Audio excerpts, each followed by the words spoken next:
TextBlaze helps you make sure that every message you send is accurate and meets guidelines.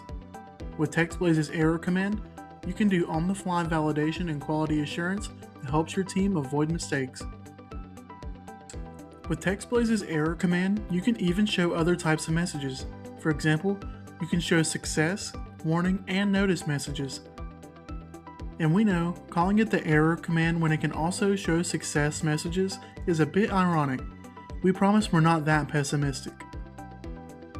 You can use it with the if command to validate information typed into a field and make that field required.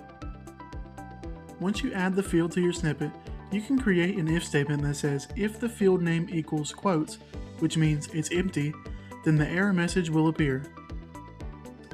Then you can add the error command within your if statement and toggle on the block setting to make it so that if the error message appears, the snippet cannot be inserted.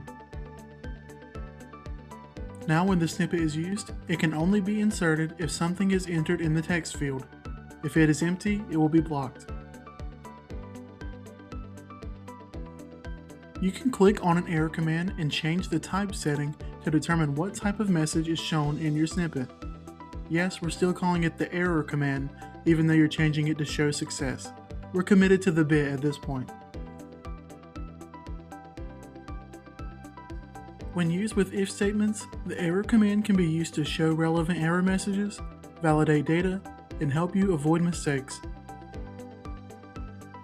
Give it a try, check the description for links to our guides, and as always, feel free to post in our community for help.